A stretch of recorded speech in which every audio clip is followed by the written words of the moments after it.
un Sénégal émergent yaakaar yow teg nañu ci yoonu émergence. Président Macky da nga ñëw di doon un Sénégal émergent gàcce ngalaama yow maa ngi ci yoonu émergence.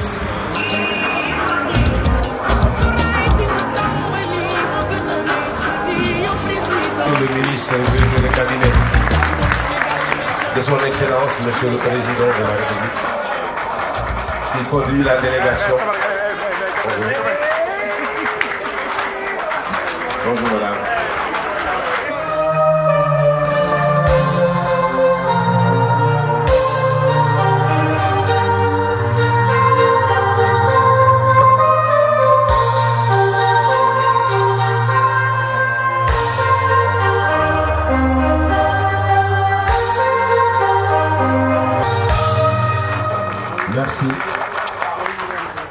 Merci tout le monde de venir prononcer le mot de bienvenue à cette délégation gouvernementale. Monsieur le maire. Monsieur le ministre, directeur de cabinet du président de la République, Monsieur le ministre conseiller du président de la République, chez Morgom, Monsieur le coordonnateur du groupe de réflexion et d'action pour l'émergence des banlieues, GRAP B, Mesdames et Messieurs membres du GRAP, Mesdames et Messieurs les invités, je voudrais, après avoir adressé mes salutations amicales à chacun et à chacune de vous, vous exprimer toute la fierté et la joie que je ressens à prendre part en ma qualité de maire de ville de Pikine, mais aussi en ma qualité de coordonnateur départemental de l'APR et de la coalition Benno Bokk Yakaar, aux importantes assises que vous organisez, notamment le forum dont le thème porte sur l'emploi des jeunes et des femmes dans la banlieue. La volonté d'éminents intellectuels issus de surcroît de la banlieue de créer un cadre de réflexion, perspective sur la situation de la banlieue et du pays et de proposer des actions pour l'émergence socio-économique des territoires en soi est salutaire.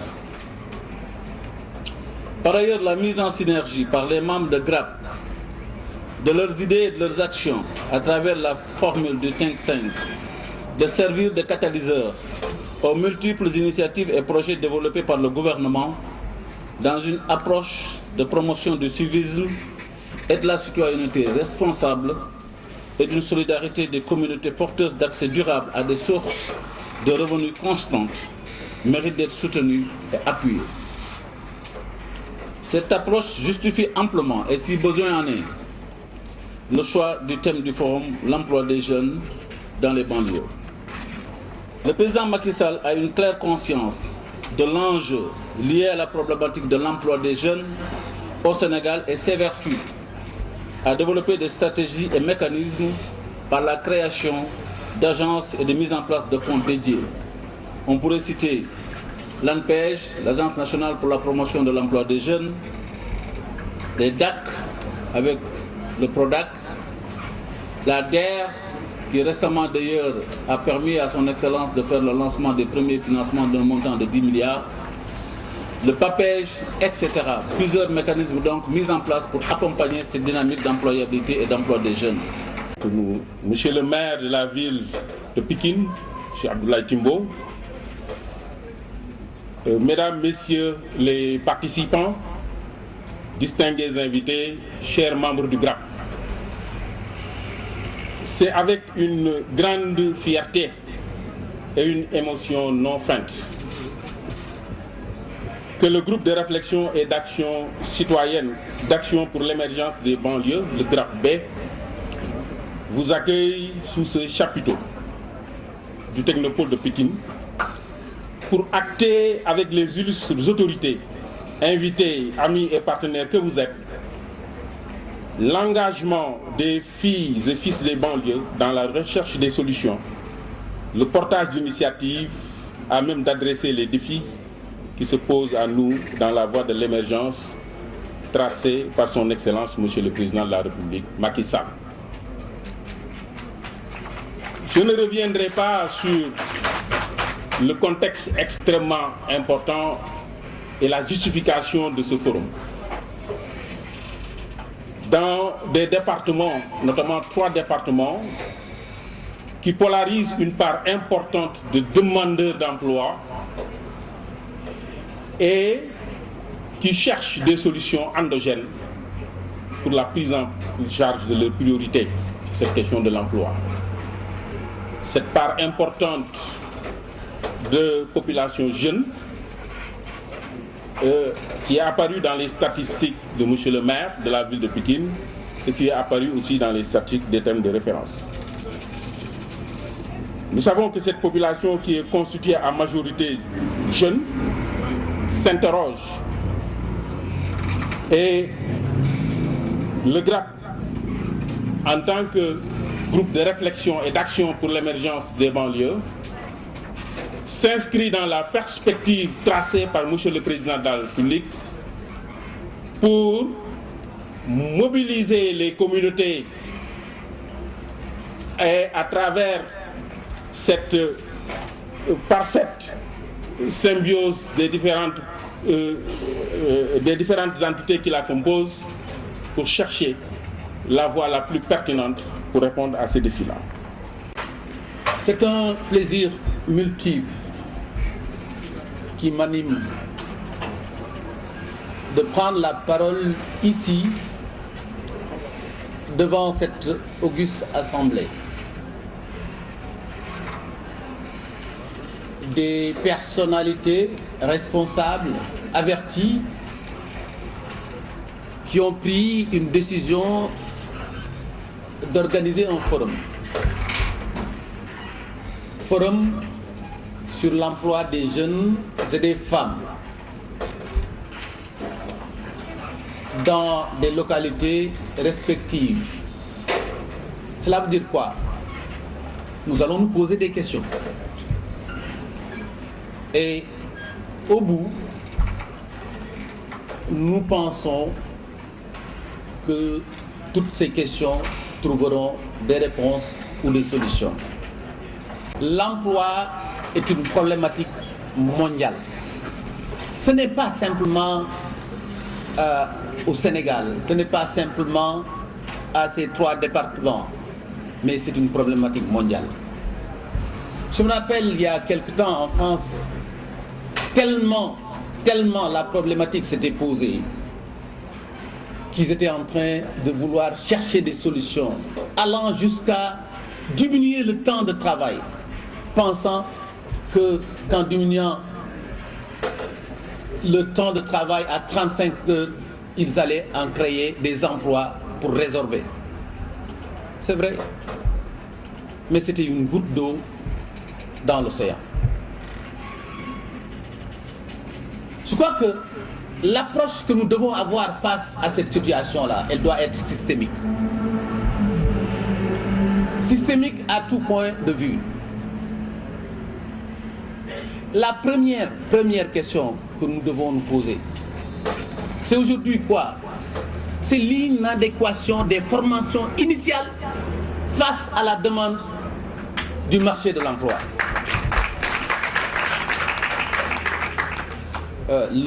Monsieur le ministre, directeur de cabinet est là en face de moi, il va pas me démentir. Avec tous ces grands chantiers qui ont été lancés au Sénégal, normalement, ça devrait être aujourd'hui une solution, pas totale, mais partielle par rapport à cette demande d'emploi. Mais qu'est-ce qui s'est passé?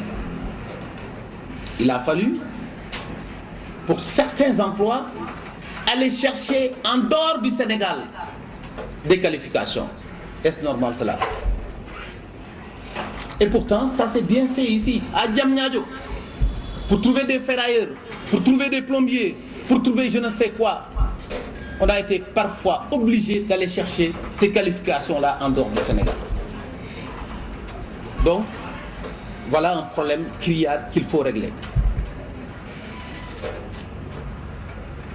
En dehors de l'employabilité donc des jeunes et des femmes qui se posent, il y a un autre problème.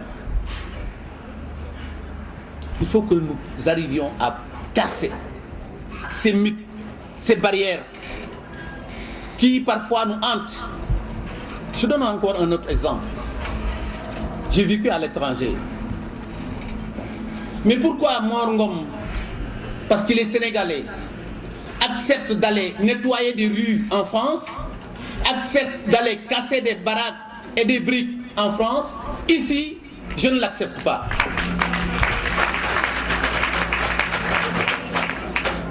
C'est pourquoi je dis, cassons ces mythes, cassons ces barrières.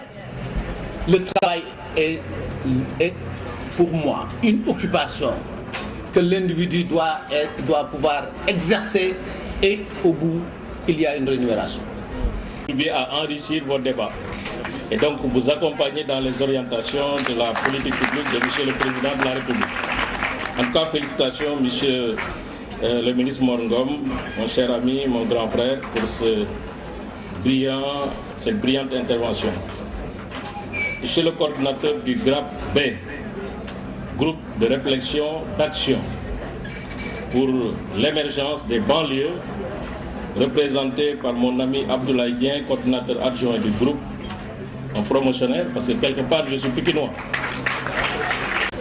Je tiens tout d'abord à remercier le GRAP de m'avoir invité au nom de M. le Président de la République et au nom aussi de M. le Premier ministre, chef du gouvernement, pour participer à ce forum dont le thème porte sur l'emploi des jeunes et des femmes dans les banlieues. Je voudrais vous féliciter pour cette belle mobilisation autour d'un thème d'une particulière importance pour l'État du Sénégal. En effet, l'emploi des jeunes et des femmes est au cœur de toutes les initiatives de développement prises par son Excellence, M. Macky Sall, Président de la République du Sénégal. Il dicte le rythme de mise en œuvre des politiques publiques, car l'État du Sénégal est convaincu que l'emploi qui constitue la principale forme d'insertion sociale est le facteur le plus sûr d'amélioration des conditions de vie, mais surtout de prévention contre les risques de pauvreté et de vulnérabilité. C'est pourquoi je félicite le GRAP, son coordinateur, le directeur de l'agriculture, M. Ousmane Sane, les éminents membres du groupe, pour cette belle initiative qui démontre encore une fois le dynamisme, la vitalité et la créativité des hommes et des femmes de la banlieue. Banlieue, je l'ai dit, au lieu de culture, mais banlieue au lieu politique. Je pense que la banlieue de Pikine, en tout cas, que je connais mieux, a produit beaucoup d'hommes politiques, beaucoup d'acteurs politiques, mais aussi a produit beaucoup d'hommes, d'opérateurs économiques, beaucoup de talents, beaucoup de sportifs. Ça, il faut la mettre en synergie. Malheureusement, l'individualisme a commencé un peu à guetter la banlieue, alors que la banlieue, en son temps, était un endroit de solidarité, de fraternité. Ça, il faut quand même qu'on le réinvente. La banlieue, ce n'est pas Dakar, ce n'est pas des urbains, c'est des urbains ruraux. Ils ont l'urbanisme par la civilité, par le sens de l'accueil, de la teranga, mais c'est des ruraux aussi, par le sens, par la dignité, par le sens de la solidarité, par le sens du courage, du travail. Donc la révolution que le président Macky Sall veut, amener le Sénégal par le plan Sénégal émergent, passera par un changement de mentalité impulsé à partir de Pikine, de Guédiawaye, de Rufisque, pour accompagner justement la mise en œuvre des politiques publiques. C'est vous dire simplement que je suis en tout cas personnellement très heureux d'être associé à cette belle manifestation, et au vu de la qualité de vos membres de haut niveau de participation, je reste convaincu que vos réflexions et recommandations contribueront sans nul doute à améliorer, densifier, orienter les politiques publiques mises en œuvre par son Excellence, Monsieur le Président de la République, dans le domaine objet de votre préoccupation du jour. C'est pourquoi je souhaite plein succès aux travaux de votre forum que je déclare ouvert en vous remerciant de votre bien-aimable attention. Monsieur le ministre, s'il vous plaît, pour le Sénégal.